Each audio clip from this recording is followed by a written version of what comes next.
Qui s'est trompé? Ceux qui ont jeûné mercredi ou ceux qui ont jeûné jeudi? Personne ne s'est trompé. Ceux qui se sont trompés, ce sont ceux qui ont dit que quelqu'un s'était trompé. Ceux qui se sont trompés, ce sont ceux qui ont traité de menteurs des instances représentatives des musulmans dans des pays musulmans. Ceux qui se sont trompés, ce sont ceux qui ont remis en cause le jeûne de millions de musulmans, écoutez bien, avec une grande légèreté, sans aucune retenue, sans aucune pudeur. Ceux qui se sont trompés, ce sont ceux qui n'ont pas assumé leur rôle. Je vais en parler, Inch'Allah ta'ala. Alors, il faut bien comprendre qu'il y a une divergence en islam. Ça ne date pas d'hier, ce qu'on appelle ikhtilaf al-matali'. C'est-à-dire que il y a certains savants qui considèrent, comme Ind al-Malikiya, que le premier pays musulman qui annonce la vision du croissant lunaire, tous les autres pays musulmans doivent suivre. Et la majorité, écoutez bien, la majorité des savants musulmans, à travers les 4 écoles, ne considèrent pas du tout le calcul astronomique. La majorité. Ils disent, on prend en compte 2 témoins intègres qui ont vu le croissant lunaire dans un pays musulman, wa qudiya al-amr. Khalas. Il y a un autre avis qui dit que, eh bien, chaque territoire, chaque région, chaque pays, si on veut aujourd'hui, eh bien, prend en considération la vision de son propre croissant lunaire. Et c'est une divergence qui existe et qui est argumentée des 2 côtés, il n'y a pas de mal. Donc ils disent que chaque territoire doit prendre en considération sa propre vision. D'accord? Il y a un autre avis qui existe aujourd'hui, qui est répandu, c'est le calcul astronomique simplement, sans la vision. C'est un avis marginal, mais qui existe, et ici on n'est pas là pour critiquer cet avis-là. Et il y a un autre avis qui allie les deux, la vision et le calcul astronomique, qui dit que si, à travers les calculs astronomiques, on affirme qu'il est strictement impossible de voir le croissant lunaire, et que quelqu'un affirme qu'il l'a vu, on rejette ici ce témoignage-là. Et ça, c'est un avis qui existe même dans les écoles juridiques, parmi les savants contemporains surtout. Et ils disent par contre que si, à travers les calculs, on affirme qu'on pourra voir le croissant lunaire, mais que personne ne le voit, eh bien on ne prend pas en considération le calcul astronomique et on considère que le nouveau mois n'est pas rentré. D'accord? Mais la majorité considère qu'on ne prend pas du tout le calcul astronomique. À ce moment-là, ceux qui ont jeûné mercredi, parce qu'ils ont considéré qu'il y a plusieurs pays musulmans qui ont vu le croissant lunaire, et on ne parle pas d'un pays musulman, on parle de plein de pays musulmans. Il y a l'Arabie Saoudite, il y a les Émirats Arabes Unis, il y a le Qatar, il y a la Palestine, il y a l'Irak, il y a plein de pays. Donc eux, s'ils considèrent cet avis-là comme valable, ils ont jeûné mercredi, il n'y a aucun problème, hum ala khair, ils sont sur un bien. Ceux qui ont considéré que non, ils ont dit, nous, on prend en compte l'avis, d'accord, qui n'est pas majoritaire, mais qui existe et qui est fort aussi, qu'on allie la vision avec le calcul astronomique. Et donc, il est impossible de voir le croissant lunaire à travers les calculs astronomiques, donc on rejette le témoignage des gens qui affirment avoir vu. Et en plus de cela, on prend en considération ici notre territoire. Donc à ce moment-là, on ne jeûne pas mercredi, on jeûne jeudi. Antum ala khair, vous êtes sur un bien, il n'y a pas de mal. Ce qui doit primer, c'est l'union. Et voilà où est le problème. C'est que ceux qui devaient être la cause de l'union, c'est-à-dire les instances représentatives, qu'on soit d'accord avec elles ou pas, au lieu de se mettre d'accord entre elles, pour au moins ce sujet-là, bien qu'on soit en désaccord sur plein d'autres sujets avec eux, mais au moins, qui nous sortent un avis qui a du poids, puisqu'ils ont une certaine autorité, entre guillemets.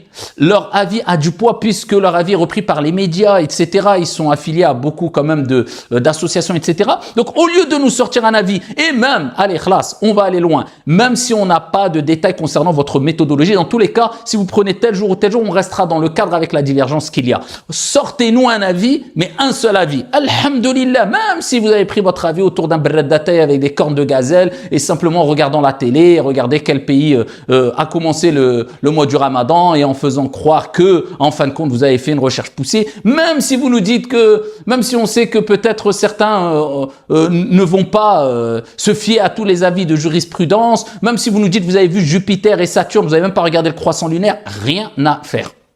Sortez-nous un avis, le but c'est l'union.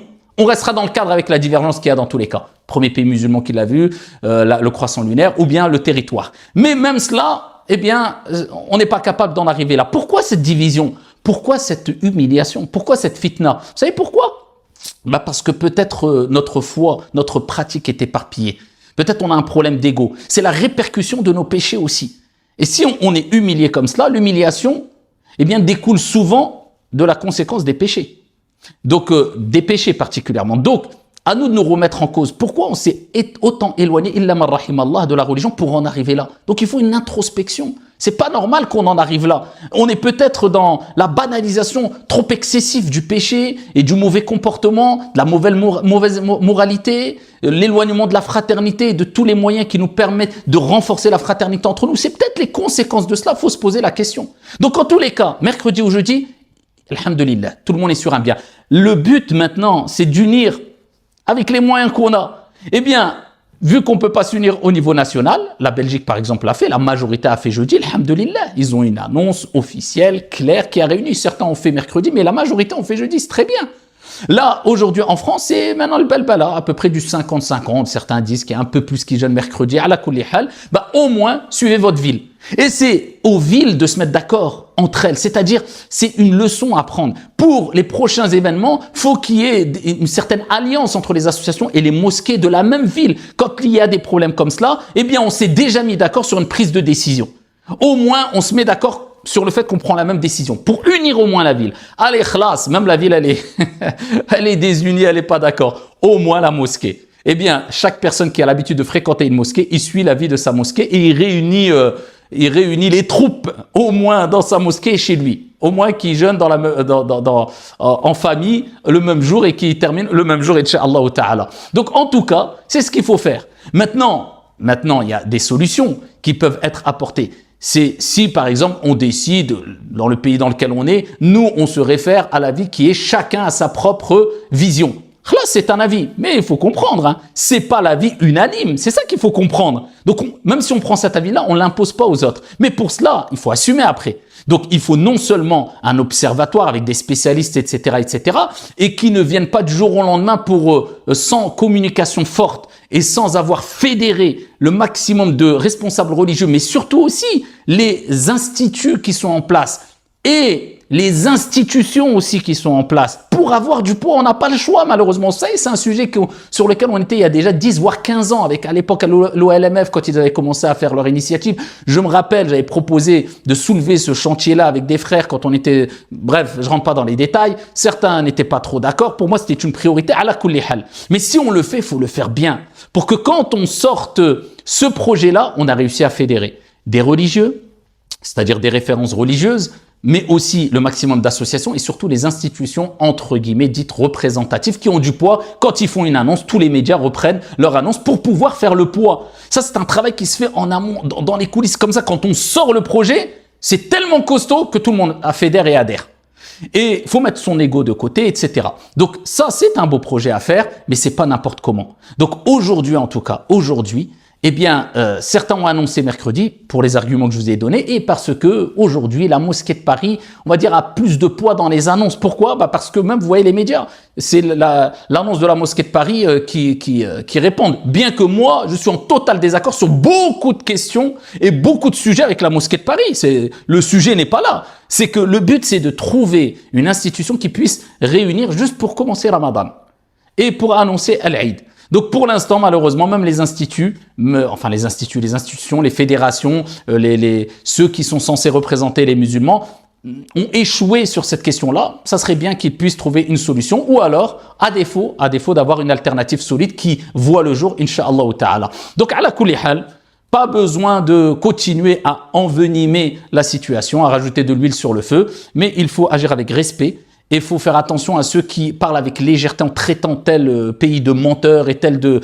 C'est quoi cette responsabilité qu'on prend alors qu'à l'époque des pieux prédécesseurs, quand on leur posait une question, la question faisait le tour de tous les compagnons ou les pieux prédécesseurs et revenait à la première personne à qui on a posé la question. Pourquoi? Parce qu'ils disaient tous « Is'alu ghayri la adri ».